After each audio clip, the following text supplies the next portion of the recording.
Hey everyone, how you doing? This is Amon Green, Gourmet Packers all-time leading rusher, and you're watching Packers Total Access Live, your daily source for Packer content. Go Pack, go!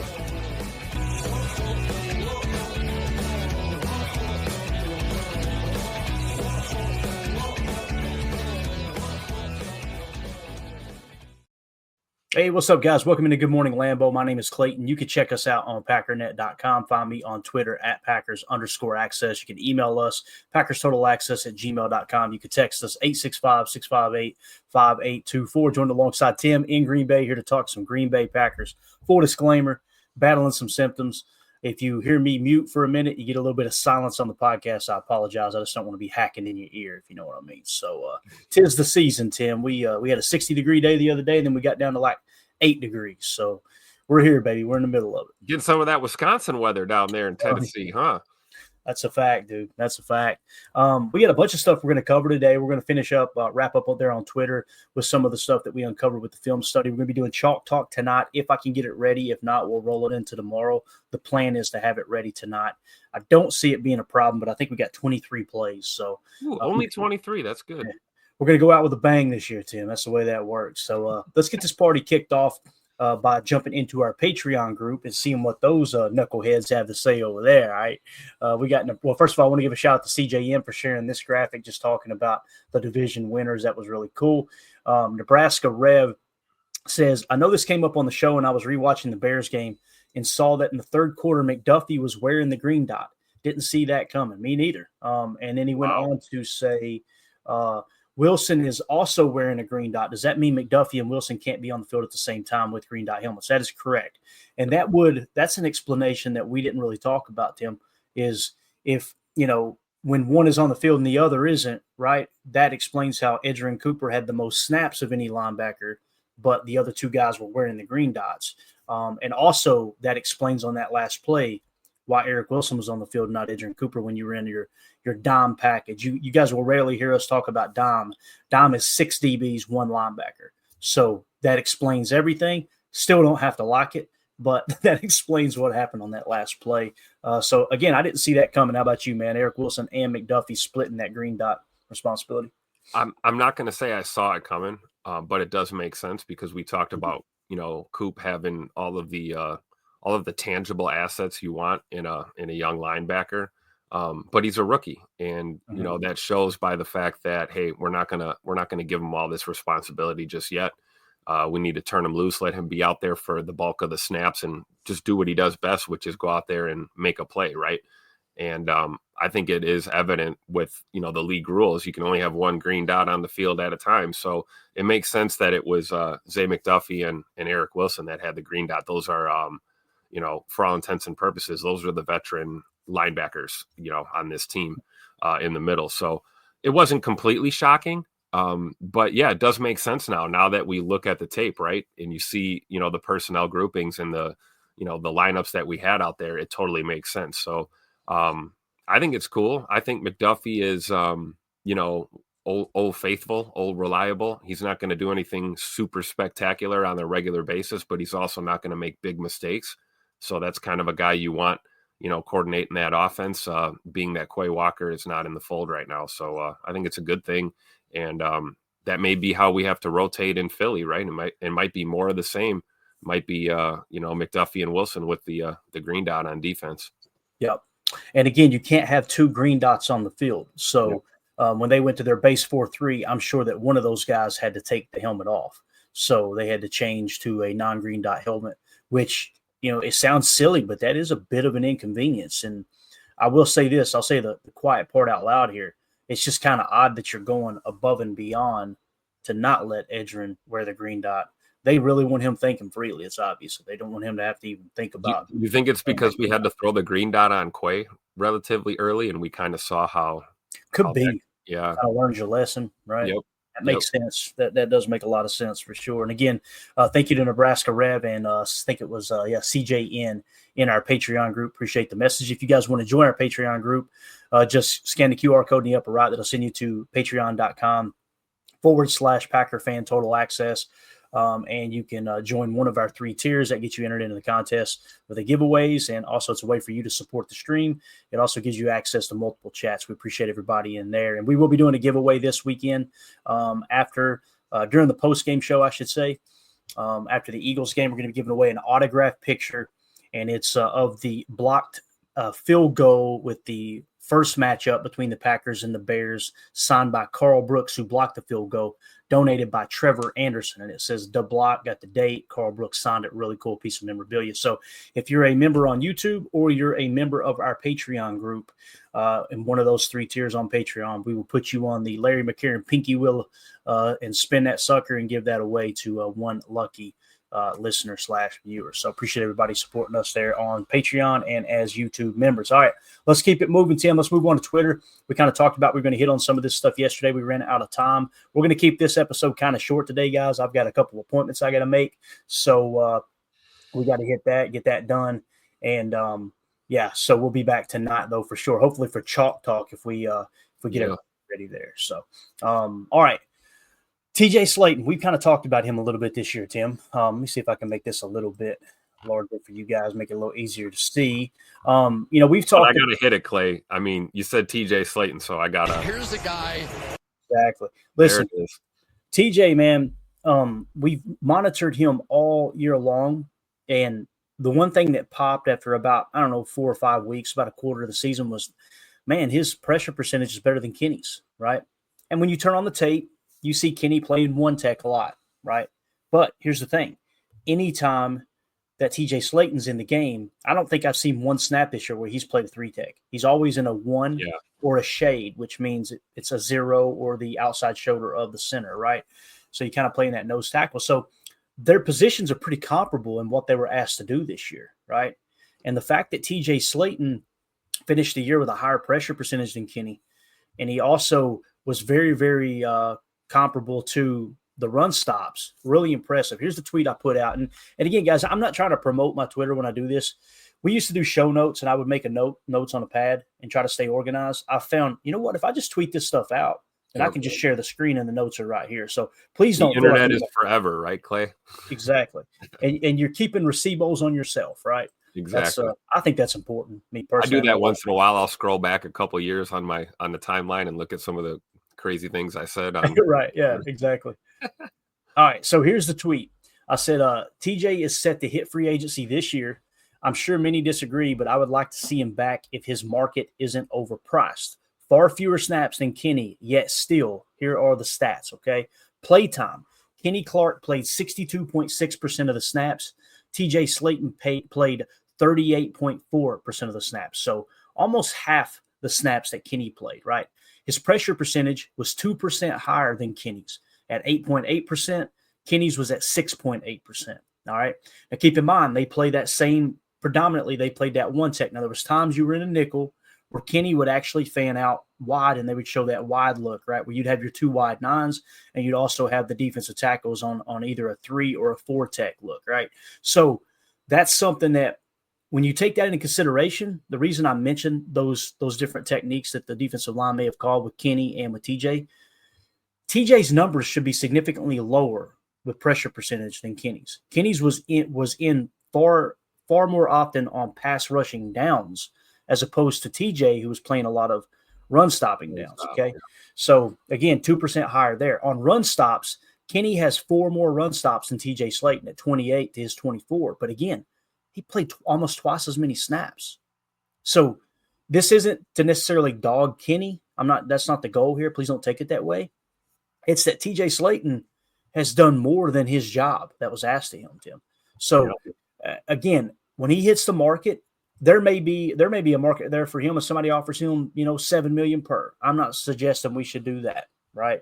But if that market is somewhere around what his cap hit is this year, which I think he's sitting at like $3 million on his final year of his deal here, I'm all about bringing TJ Slaton back for a decent price. Really, anything less than $5 million, I wouldn't buck on.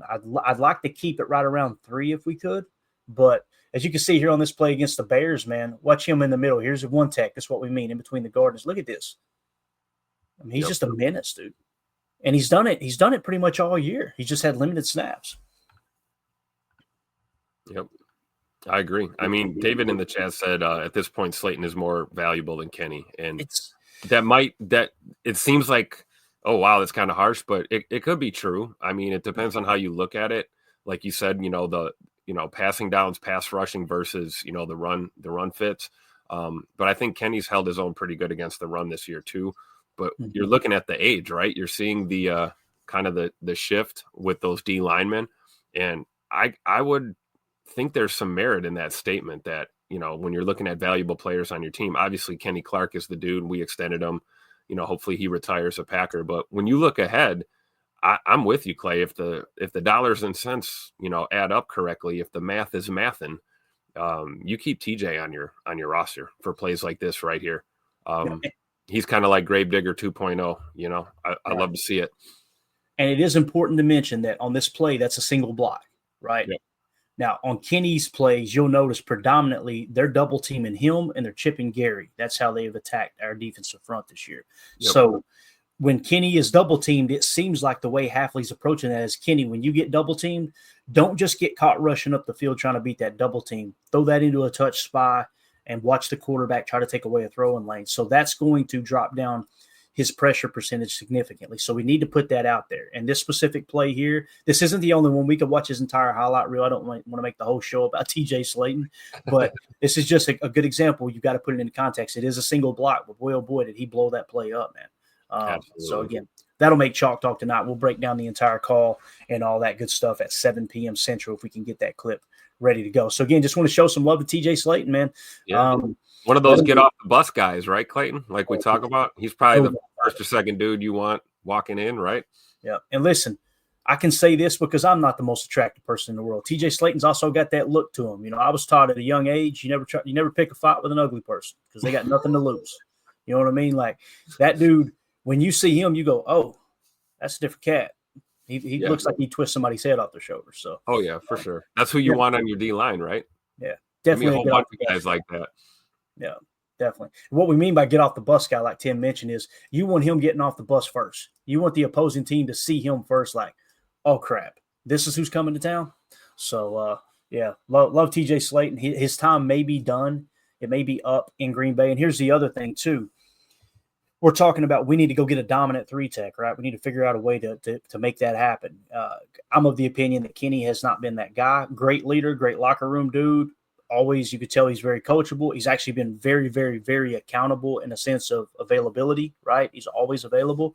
But I feel like you need to get that 3-tech guy. And if you're going to go get that 3-tech guy, you can't keep every defensive lineman get on the roster, right? Yep. But I'm just saying with TJ Slaton, that's a dude I would be totally okay with. You got to let one go if you're going to pick one up is essentially what I'm saying. And who is that other guy that you would let go? You know what I mean? Is it Kobe Wooden? I don't think so. I think they see a lot of promise in Kobe Wooden. It damn sure better not be Carl Brooks. That's my dude right there. Yep. And I want to believe that Carl Brooks can be that 3-tech. But, I mean, let's be honest. He's flashed, but you don't look up and go, man, you don't see him in the same light that you see at Edgerrin Cooper. Like, we got to get him on the field. Or even at Carrington Valentine, when you're like, you got to keep that dude on the field. He's playing outside of his mind. You think Devontae Wyatt could ever be a 3-tech? He is. They've tried him at 3-tech. He is that dude that they're trying to play at 3-tech. The problem is his weaknesses is definitely there's two weaknesses that I see in Devontae Wyatt's game. It's run stopping ability, right? Like he's not a great tackler, and he doesn't play with good balance. The old Mike Wall adage. How you arrive at confrontation determines how you handle confrontation. He plays reckless. He plays out of control. Typically with a defender, you go, that's what I want on my defense. No. There's so many times we've watched him wash other defenders out of the play because even in his pass rush, he just kind of turns it loose. And the next thing you know, he's in someone else's rush lane. Now you're looking up going, how in the hell is there a 7-yard space for a quarterback to scramble? Well, that's because Devontae Wyatt took half the line out. Again, he's a wrecking ball. He's got pass rush ability, but it's just so he's a linebacker trapped in a defensive tackle's body, basically. Right. Like if he was playing a wide 9, hey, turn it loose out there, dude. Yeah. But I promise you, if you turn it loose at a wide 9, you're going to look up from time to time and go, well, crap, he didn't set the edge, right? It's just I'm not saying he can't, Tim. I think he's got all the physical tools. It's just I haven't seen it yet. And here's the thing. If you go out and you get just a BA 3-tech this offseason, right, and he's the 3-tech of the future, and Devontae Wyatt emerges that, guess what? Now you got 2. That's a heck of a problem to have, you know? Yeah. So, Kind of how I feel about slot corner. Like you talk about bringing a slot corner in. It's like, bingo. hey, maybe Bullard is that guy. But in the meantime, let's add some depth and see what happens. Yep. Try to find the next elite one for sure. Yep. And it's why that I'm team trade back every year. Like, Right. I'm team trade out of the first round, you know, and take multiple swings in the second and third round. You know, that's yeah, I don't know. That's just kind of how I look at it. Mrs. Green said best advice of all time, Clayton. I'm not sure what she's talking about. I'm scared. I don't remember half of what I say, Tim. I'm afraid she's being sarcastic. I'm in trouble right now. We'll see if we can figure out what she's talking about there. Hopefully I didn't say something too inappropriate. Let's see here. Tucker Kraft, I say, continues to improve on his run blocking. This dude's going to be a machine. Watch Tucker Kraft right here. Okay, he's lined up as your traditional tight end. He's playing Y in this set. You're going to see Jaden Reed motion across. Let me go slow motion so you guys can really. As a matter of fact, I think I slowed it down already. Yeah, look at Tucker come across. Watch his backer. Bang! Look at that seal, dude. He made that. Again, we talk about the patience of Josh Jacobs as a runner, right? Mm-hmm. To be patient enough not to, allow this play to develop. Look at him sneaking right in there on that left shoulder of Tuck Norris. What a great block. And it'd be real easy as Tucker to try to get too caught up in the mechanics because this isn't like a great mechanical block. But he knows I got to get skinny in this hole. Let me just get this dude out of here, right? And he knows Josh Jacobs is going to be right behind him in his hip pocket. Again, I showed a couple of these plays. You'll probably see another one here in a minute. Tucker did this all game long, man. His blocking is getting so much better. So much better. Absolutely. Again, we found out what the missus meant. She said, "Never fight an ugly person. They got nothing to lose." She's making T-shirts right now. Yeah, I heard that as a kid, and I went, I'm just a dumb redneck 8-year-old, but that makes a lot of sense. So that dude ain't worried about getting that nose split. I promise you, he's already uglier than a. We'll keep that to ourselves. So again, Tucker Kraft doing a heck of a job blocking this year. Really cool to see him. That's not an ugly guy. That's a handsome devil right there. Good old Tuck Norris. Proud that he's a Packer. Exactly. So Keyshawn Nixon, another guy that we've talked about a lot this year. If there's one thing, you typically at the end of the year, I like to try to make a couple of notes and go, okay, here's what we learned this year, right? I try to go into the season with about 10 questions. All right, we're going to get the answer to this, and this, and then try to answer them as we go. And then in the offseason, I go, here's the questions that I have, or what did we learn from this past year? One of the things I learned this year is Keyshawn Nixon is a much better outside corner than he is a slot corner. Now, does that mean that he's a great outside corner? I'm not saying that. I think if I had to label him, poor, average, above average, good, very good, great, elite, all those things we talk about, I would say that Keyshawn Nixon is a good outside corner. I could see how someone would say he's above average. I don't see how someone could say he's very good, but I would put him in that good category, hovering between above average and good. And when you look at $3 million cap hit, which jumps to $6 million next year, and we know you could be out of that contract in another year, so you really got to kind of throw the cap hit out the window just for allocation purposes, accounting, if you will.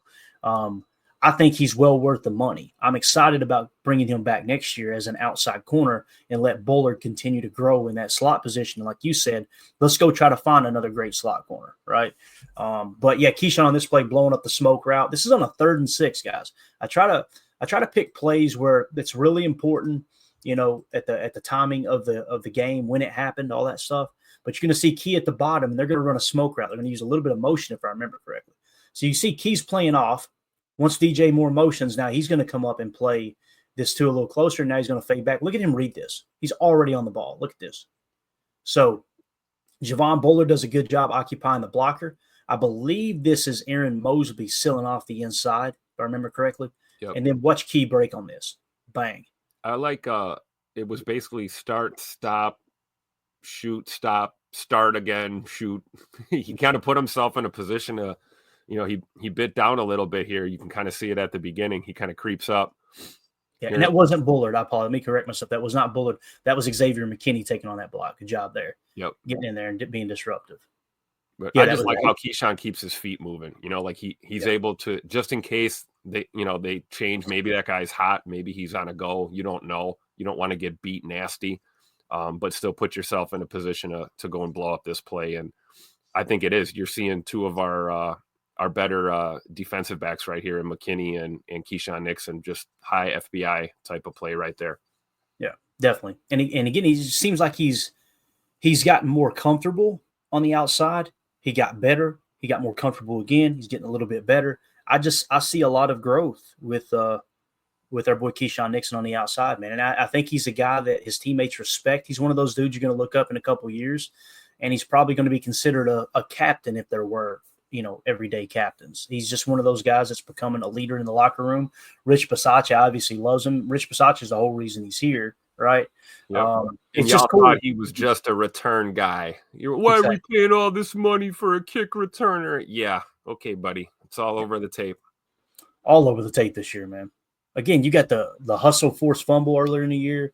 You had the interception on the boundary where he had curl flat responsibilities. Literally a little jab step outside, came back into the hook curl, like taking candy from a baby, man. I think he's outplayed his contract. I will definitely say that. So, I would agree. And he's another energy guy too. Like we talked about CV being that kind of energy leader back there. Keyshawn's the same way, man. He fires up that defense. It's awesome to see him out there. Yeah, let's go to the chat here and just we'll keep this rolling in the background as we answer some of these questions or read the comments. Nick McSwain was looking at available free agents. Randall Cobb is available. He's been in the system, seems to fit the bill with the laughing emoji. Obviously, Nick's being funny there, but I think, like I told Tim offline, I'm pretty sure Cobb's getting paid more at the SEC network than he would get paid here with the Packers. So, yeah, I don't think Mrs. Cobb is going to allow Randy to play anymore. I think that ship has sailed for sure. Yeah. She's tired of moving. Exactly, and he does really good on SEC network, man. Oh yeah. And the eyes captivate people. He's one of those guys that I want to say he's a biracial child. I want to say, but he's got like these bright green eyes. Yep. I think it was Ike Taylor said it one time on NFL Network. They were talking about the top 100 players, this and that, and he said, "Randall Cobb, man, boy, you're cute." That's what he said. It's hilarious. Yeah, Randy's he's definitely got a face for TV. He doesn't. Yes, there's some people that doesn't have a face for radio like I do. So same here, Randall Cobb. Yeah, and I don't have a voice or a face for either, so I'm just screwed. That's the way that works. Nick McSwain in the chat says, on a more serious note, could Musgrave be the vertical field stretcher? I know he's a tight end, but he is known for his field stretching ability, right? The thing that Luke Musgrave is kind of known for is body size and athleticism, right? Now, here's the problem. I'm going to be a little bit negative here, okay? And you guys check me if I'm wrong. When I watched the tape of Luke Musgrave in college, once we drafted him, the big thing I came away with is, man, spatial awareness and contact balance. It looked elite to me. And at the NFL, totally the opposite. So it's like sometimes that stuff doesn't transition. It doesn't mean it can't, right? Now, I will say this about Luke Musgrave. He is more of a receiver than he is a tight end. There's no two ways about that. He does not block near as good as Luke Musgrave or as Tucker Kraft or even Ben Sims, in my opinion, even Fitzpatrick, to be honest with you. We've seen Fitzpatrick stick his nose in there. Those dudes are dogs. They're war dogs. They're in there to hurt people blocking, right? Do you think that kind of makes sense with what Nick's saying? Like, could we just look at, since Scoot is out, do we look at Musgrave as just a receiver and we run Patrick, Sims, and Tuck Norris as our tight ends? That's the thing that bothered me about the whole answer of putting Watson out there, knowing he was banged up, was, well, we'll just get him a couple reps and we need an extra receiver because Dobby's down. Why not let Musgrave fill that role? Now, listen, no one's saying that Musgrave is going to go out there and do what Christian Watson does, but I feel comfortable saying nobody else on this roster can do what Christian Watson does. Yep. With stretching. I mean, he's averaging, what is it, 20 yards per catch or something crazy, right? Leading the team. So and I don't think Nick's saying this, but I wouldn't see Musgrave as filling that entire void from Christian Watson, but he can definitely be a body. And here's the thing, a big-bodied receiver that once he does get that spatial awareness back at that college level and that contact balance, being able to make those contested catches. Now, I'm sitting here, I don't want to say I'm dogging him, but I'm definitely not speaking in this bright, glowing light on Luke Musgrave. And he made a hell of a catch on Sunday. So you got to take that into consideration, albeit the officials tried to take that from the Packers, but that's a story for another day. King Tron in the chat says, morning, boys, nervous for Philly, but excited at the prospect of shocking a lot of haters. I completely understand what you're saying, King Tron. Tim, I have zero nerves whatsoever. I'm going into this game there's nobody on the face of the earth expecting us to win this game. We're playing with the house's money, much like Dallas last year, right? So, and here's the thing: you're still going to be battling injuries. I don't feel comfortable saying all whatever they were. I think I've got them wrote down here. All 5 of those guys: Jair Alexander, Evan Williams, linebacker Quay Walker, wide receiver Romeo Doubs, and Zane Anderson. I don't think that all of those guys are going to be available. Obviously, Alexander's not going to be available, but I don't even think the other 4 are going to be available. I'm not feeling great about Evan Williams playing either. Yeah, after what LaFleur said, right? Which we'll talk about that here in a second. Fingers crossed for Quay Walker, though, possibly. Yeah, I feel a lot better with Zane, Romeo, and Quay. If I had to pick one of those other 4 that I didn't think would play, it would probably be Evan Williams. And if that's the case, it sucks because we all love Evan. We think Evan's a great player, and I want him out there. But what's the flip side? We get to see if Zane Anderson is still a real person, right? Because he sure looked like a real person there a couple of weeks ago. So that's going to be fun too. All right, let's see here. Chris in the chat said, "Is there any update on Evan Williams?" I was gonna hit it later, and I wanted to kind of stay in order here. Matt essentially gave a little bit of an update, and it's like they're going to see where he's at. I feel like if he was 100%, Matt would probably say, yeah, he's made a lot of progress. We're going to see where he's at this week and see if he can play. To me, it felt a little more pessimistic, but we'll hit on it here in a second when we get to that question. Prince in the chat, I still think Slaton will get a good free agent offer from a 3-4 team to play nose. That might be higher than we would want to beat. I could totally see that, Prince. He's got size. Believe it or not, he's got the athleticism for that big of a boy. And the tape, when they turn on the tape and they look at, hey, guys, even if it's just a backup nose tackle, those are valuable in a 34 defense. You've got to have that backup nose. You've got to. Like, think about us, our Super Bowl year. Everybody thinks of B.J. Raji playing nose tackle in that 34, right? You also had Howard Green. That was a dude where they went out that year and said, we got to get another guy that can play nose behind Raji. And then when we get in those obvious power running situations that Pittsburgh loved to run back then, we'll put both of those big hog mollies on the field with Ryan Pickett. And let's see if they can run through that cattle stall. You know what I mean? That's right. So I could see that totally, Prince. I think that's probably what will happen, to be honest with you. But if he's sitting out there with no offers, go offer him $3 million per, and let's get him back on this roster. I agree. I don't think they're going to get into a bidding war over him, but it would be nice if maybe he flies under the radar a little, and we can snag him for another couple of years. Yeah, definitely. Nick McSwain in the chat, Keyshawn gets way too much hate. He's a solid player. Yeah, another dude that's been on and off of Twitter because of how the fans have just ran their mouth. Yeah, I agree there. I think he's been way better than people give him credit for. Chris N, Malik Heath needs to move above Bo Melton in the wide receiver room. I can't argue with that. I can't. I think Bo's a solid wide receiver too. But, boy, Malik Heath is – you talking about making the most all the way back to last year, making the most of his opportunities. And he's a guy that would have gotten drafted much higher. I think we signed him as an undrafted free agent, if I remember correctly. But he would have been drafted much higher if he hadn't had the problems in college. So you get to the pros, you take a flyer on him. Okay, is he going to keep his nose clean? He has. So yeah, he's turned out to be a really good pro, I think. And maybe, coming to Green Bay has played a significant role in that, in his development. I think there's some, truth to what Chris is saying here. I mean, who's got better hands? Probably Malik has better hands. But who's got the wheels? Bo's got the wheels. So, it's tough. Who's the better blocker, right? Probably Malik.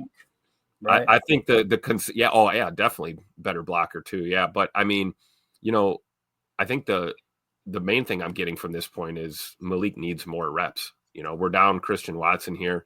It's do or die, right? Win or go home time. Throw everything and the kitchen sink at the Philadelphia Eagles. So, I mean, I'd love to see a situation where maybe Malik is out snapping Bo Melton, and then making that move up the depth chart as we go into to next year. We'll see. But I want to see Malik Heath in this game on Sunday for sure. Absolutely. Yeah. Let's see, number one Packer fan, then we'll get back to Twitter here real quick. We'll go rapid fire. There is no nerves on my end. This is the NFL, and all it takes is one play to change the momentum one way or the other. If you don't believe that, go look at that punt return for a touchdown the other day, right? Yes, sir. That play right there changed everything. So Jaden Reed making it a great adjustment on this underthrown ball. I said, thank God he did, because the official sure wasn't going to throw the flag when the defender committing pass interference. So this play right here, man, is a lot of fun to watch. Watch Jaden Reed make the adjustment on this ball. I think I slowed it down. Yeah. So obviously Malik getting hit as he let it go. Look at the defender. Let's just grab the receiver, and not even get hit with a flag. Official right there, right? Thank God he caught it, because if it had hit the ground, you're going to hear me cussing. That would have been all over my Twitter feed. I promise you that.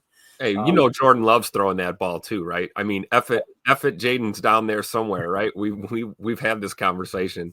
I just love the trust that these quarterbacks have in. It seems like, especially Reed, like they see Bird streaking across the formation, they're going to let it go, especially with pressure in your face. I think Malik did a good job of just standing tall in there and delivering that football. But yeah, I mean, it's underthrown because he couldn't really step into it. Right. But boy, does that make you nervous seeing a floater dropped into triple coverage like that. And I know that Jaden Reed by Reed to adjust, like you said, though, to make that catch.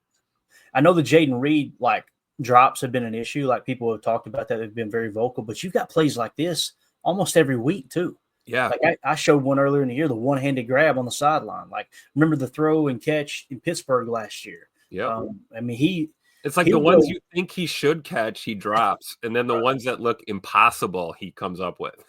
And with his frame, you don't expect him to be a contested catch guy, but man, he does pretty damn good with it. He really does. Yep. I think it's his skills at tracking the ball, which would explain why we use him in the return game as well.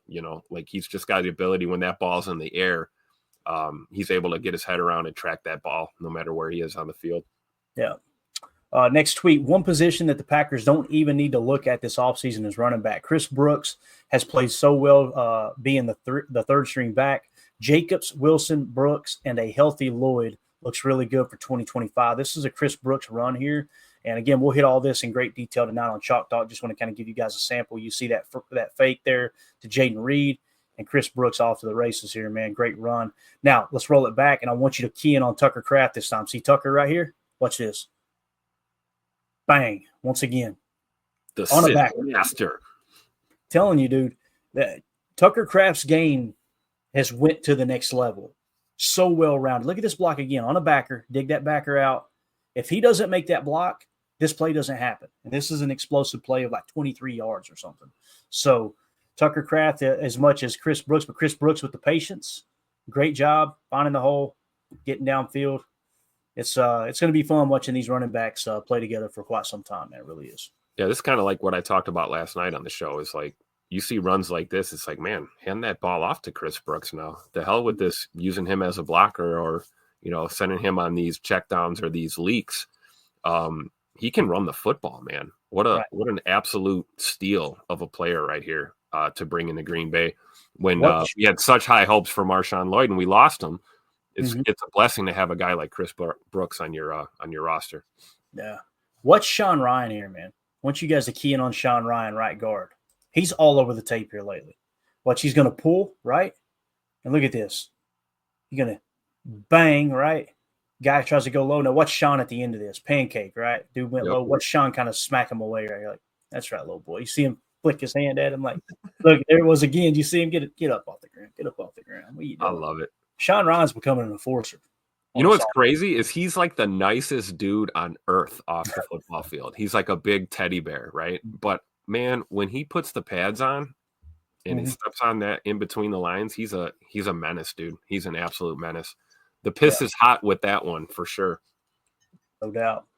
Let's be negative for a minute. I said, let's be miserable together. If I have to watch it, so do y'all with the crazy emoji here. This is the fourth down run here, okay? 4th and 3. This is what we came out with. Little yo-yo. Now, check this out. You'll notice the safety jumps in the box. We'll break it down in great detail tonight on Chalk Talk, 7 p.m. Central. You see him jump into the box. And what typically happens is on this yo-yo or this zipper motion, right, they usually stay put and then you catch them off guard. Watch, I think that's Brisker, I believe, whoever it is, number 6, jumps back out to his rush lane and the play's over. There's nothing that Bo can do here. He could try to seal it, but Brisker already has the beat on it. He read it like, I'm telling you, man, it's not fooling anyone. So, again, 4th and 3, and look at how this play. I seen people bashing Reed. Well, Reed will never get there. You gotta get Reed. There's nothing Reed could have done. No chance for him to get there. Nope. Even if Bo makes a better block there, I still think that play is probably. There's defenders everywhere. Now, here, how do you combat that then, right? This is the only thing about some of these motion snaps. You don't know exactly what the defense is going to do at the last second. You truly don't know how the defense is going to react to the motion. The only thing that Jaden Reed could have possibly done was try to cut it back inside. That's it, because it's blown up. But let's say that you motion him back across, and this is just a 20. What would it be? Trying to think of what the call would be. Let's say it's just a gap left, right? Let's say this is an a gap left run right here. So imagine you bring this motion back over, and this is what I'm talking about running the ball between the tackles on these short down. Look at that. Look at the hat count you got if this ball goes to Brooks here on a counter, right? Like you like your chances a lot better right here, even if it's a gap right or left. You like your chances of getting 3 yards because everybody's moving with the motion. You just got to stop giving the ball to the end arounds for a bit, man. And again, I don't think this is anything Matt LaFleur doesn't know. This aspect of the game made me think, like, were they trying to put as many jet motions on tape as possible here the last week of the season so they can go in the opposite direction with these inside runs with the jet motion moving forward? It could be that. I doubt it. You guys notice, you can hear it in my voice. I'm reaching for stuff, like trying to make sense of it. I hate the play call. I hate it. We said it all year long. I don't hate the jet sweeps. I hate them on 4th and short or inside the 5. It makes no sense. Like, play the numbers game. Yeah. Absolutely. You can see on that angle right there, Tim, not to harp on it, but look how far Emmanuel Wilson gets through this line. Yeah. That's a first down if you hand that ball off. Yeah. It's just tough. I don't want to harp on it too much, but I wanted to mention it because I think there's some truth to what you're saying. Maybe Matt wants this on tape, and then we're going to see some flyers against the Eagles, but they're probably all going to be decoys. We're probably not handing that ball to Reed in that situation. Maybe we are doing the old 360 spin and the handoff, for the inside run.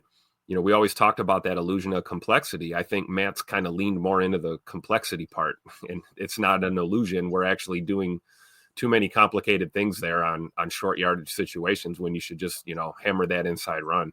And, hopefully things change, but I don't know. We'll see. As Nick says in the chat, I'd bet we see some fake jet sweeps on Sunday. I think that's what he's setting up. I really do, man. And again, if you don't go to the jet sweep occasionally, then that motion does nothing. But once you see a team keying in on the motion, and here's the other thing, like, they're going in as a coaching staff watching the other team's tape, right?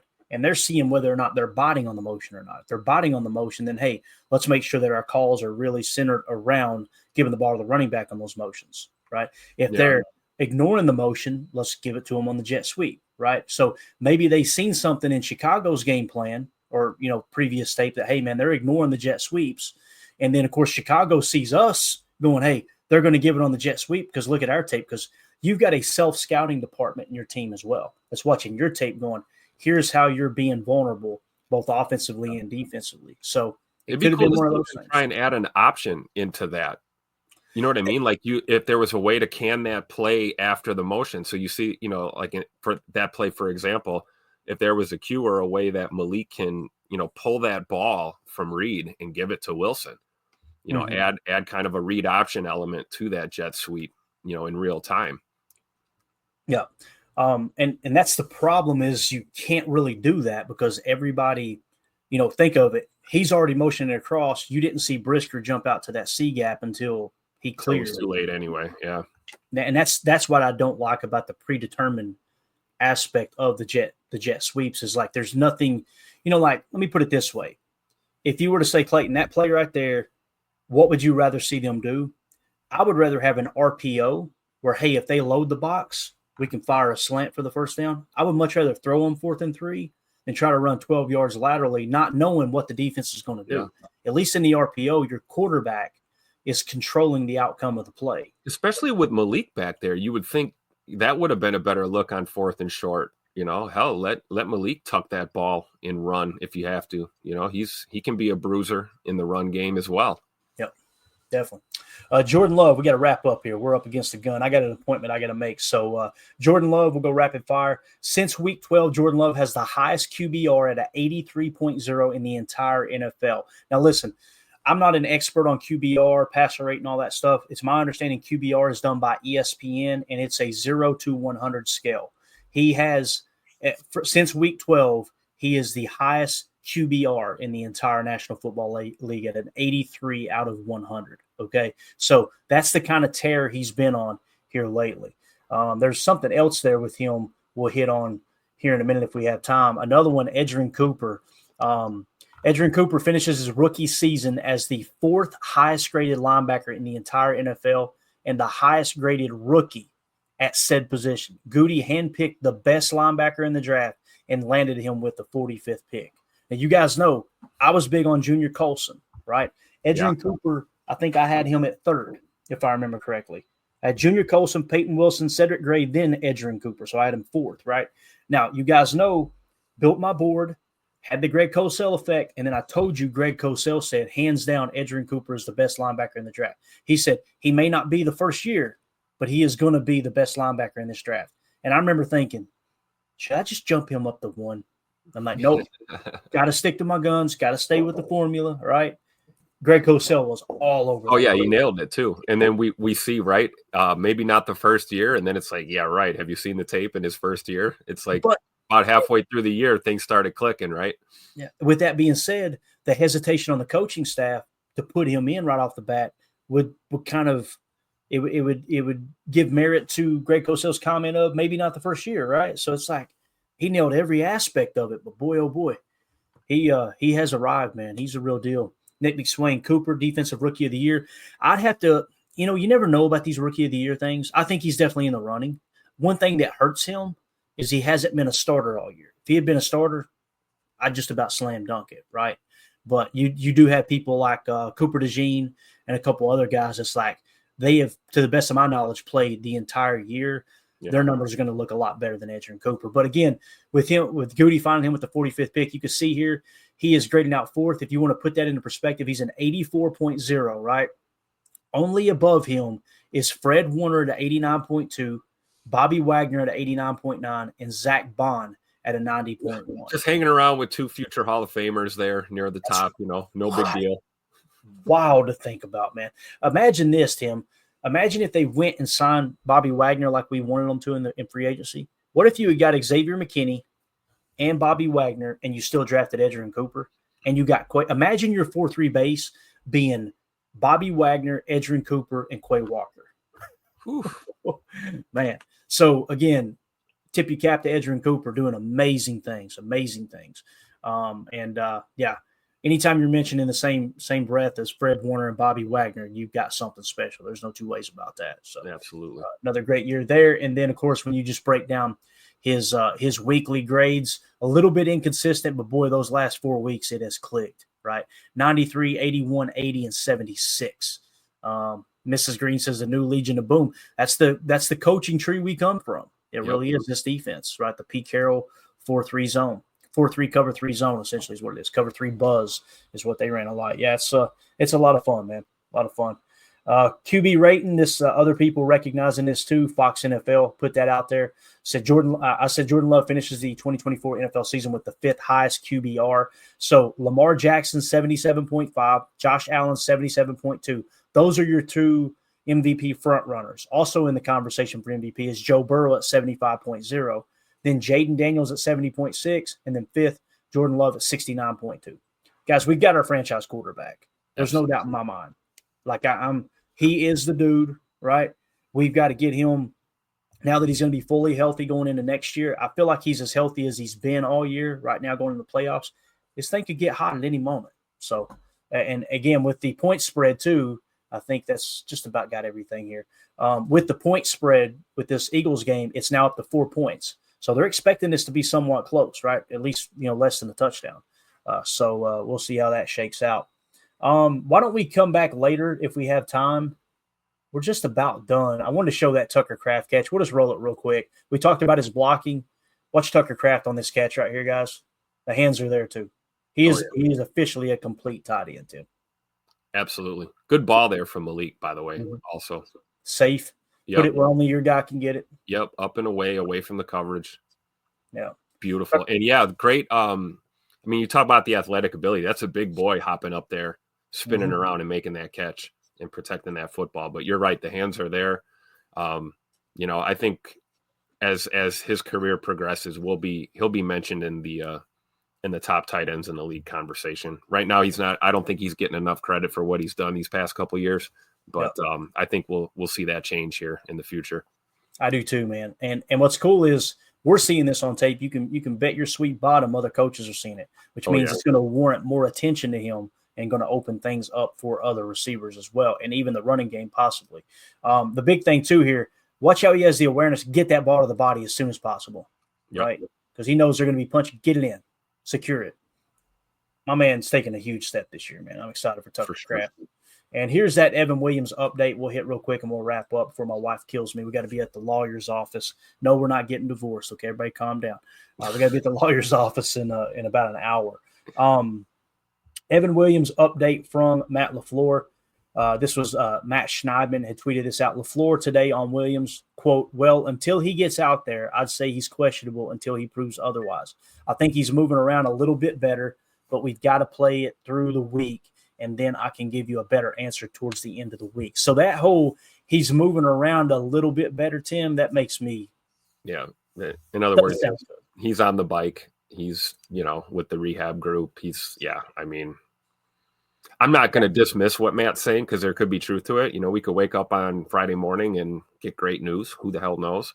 But I don't think he sounded super optimistic there at all, really. Yeah, and here's the other factor, right? If the players agree, you're looking up going, this is probably the last game of the season, boys.